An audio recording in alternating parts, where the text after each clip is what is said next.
Yeah, I came down here, see what I can do with this shaft. See, I'm gonna get the tractor down here and run it a little bit here yet, so I can decide to. I'm gonna try to cut some hay. I mean, I gotta get this picked up, and then start working up the hill. Like I said, I gotta get going on this. It's already getting too late in the day to be pissing around. But yeah, guys gave a lot of good suggestions, and say a lot of that stuff they did up there. Like I had the dealership put this in because I don't have the right tools, and that's why I had to put a new U-joint in, because I tried driving the old one out with a hammer and ended up busting the caps. Well, I'm not too confident how long this U-joint's going to last either, because that's how they put it in, was hammering these caps in. I know they have a press, they had a vise, but what do I say? I don't know. But I did come down here and I tapped on this a little bit, and like I say, this crossways here is the worst, and yeah, I can't do it one-handed, but it seems to have loosened up a little bit. Now this one, it did work. This one loosened up somewhat, but this other way it's still tight. And their theory or thought was because of welding this, and like I said, I showed before, you can see how much heat they put to this. This was all silver, that it might have warped this yoke piece, made it contract in a little bit or something. But I really don't think so, because for one, probably not going to show up too well. Well, like I say, you can see the seal. That seal turns easy. I don't know if it's going to show up or not. Both these seals are turning easy, so it's not pinched in too tight that way. I don't see where this would have twisted. I mean, this was welded originally. I mean, unless they weld them and do have to realign them or something. But yeah, I don't know what else. I mean, it's not like that is too close together. And these snap rings are seated into the grooves where they should be. The caps are tight against them. So I don't know why exactly that ends up being too tight. But like I say, it did loosen up here some. I'm going to tap on it a little bit more yet. And I'm going to try. Like I say, I'm going to grease it up good here. I'll bring the tractor down. I can disconnect the drive system from the cutter head. So just basically it's just running this shaft through the gearbox stuff. It won't be turning the knives. And let it run a little bit, see if it gets hot. Biggest concern is going to be making turns. And I think that's going to be the biggest issue. And that's when this one broke. When I was in a little bit of a turn and I hit the windrow. And then that's when that let loose. You know, all of a sudden put a sudden stress to it. So we'll see. If it blows up, it blows up. I'll go get another cross and see what I can do myself. I mean, the one neighbor here, I think he does have a press. I know they have a vise down there, but getting a hold of him during the day because he drives a dump truck too, so. But I think if I texted him and asked him, well, he ought to say yes. He's borrowed enough of my stuff over time. I mean, like I say, been neighbors all their lives. We've always worked back and forth together, but like I say, I just hate asking or borrowing something from somebody. I go down there, use his press, and end up blowing this cylinder out of it or something, then I have to end up fixing it. But we'll cross that bridge when I get there.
start the next one at least. How do I get all this on this wagon?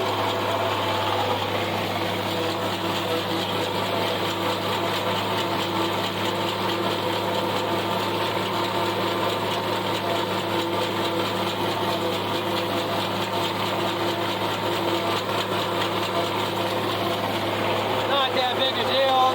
I got to switch tractor around again, but I'll just keep mowing some more. Get the wagons loaded at least. Yeah, I didn't want to get too much down. But I see how the thing's going to run. It's going to seize up or something. Get the last of it done here, and then I'll check it. See how hot it is getting.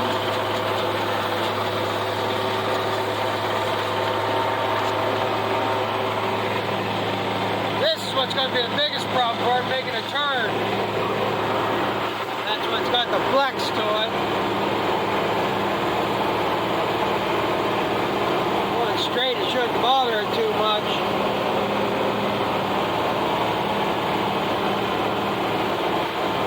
So I'm going to finish this up and I'll check it when I get done. Yeah, it's way lighter than I thought it was. I got another hawk out there.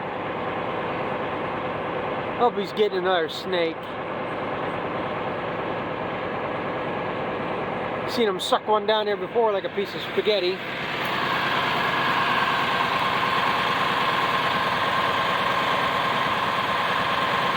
I can hold my hand on the yoke.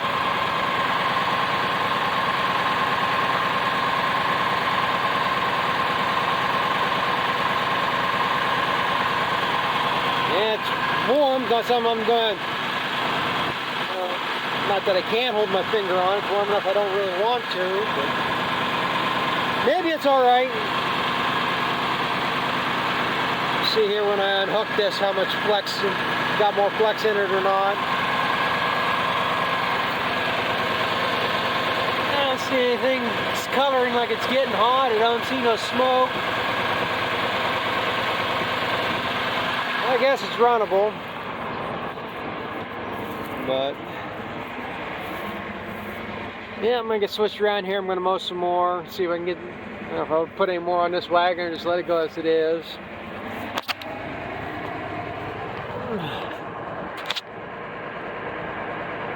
Still getting long stuff because I got such small windows. I should probably triple these up, but I didn't.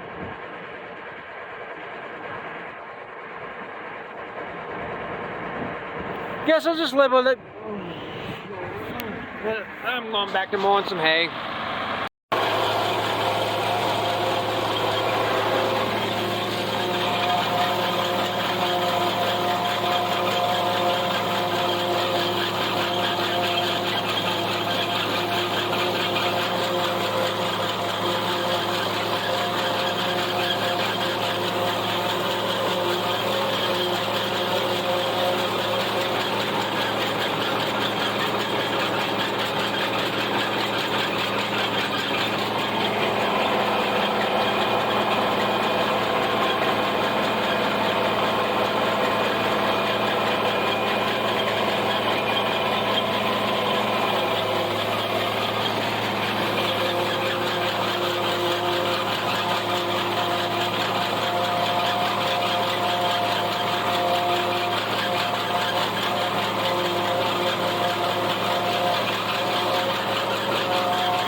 Well, that one's full.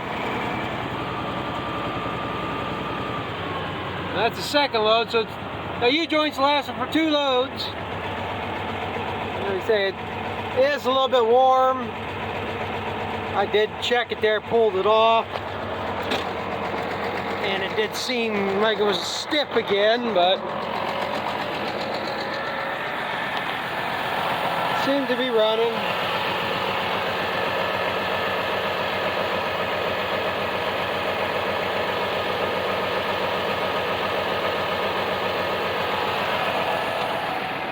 I don't think it's any warmer than it normally is, but it's got some heat to it.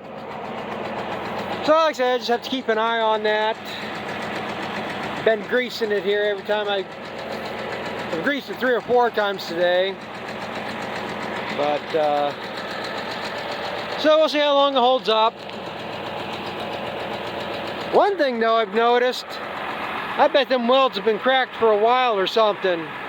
Because this whole drive line here used to shake around and vibrate to it a little bit, you know, just enough you can see, and it seems to be turning smooth here now. Really don't see any vibration in it, so either they got it lined up better than it was, or like I say, them cracks have been cracked there for a while. So I guess I gotta head up home. Well, thanks for watching, and we'll catch up with you later.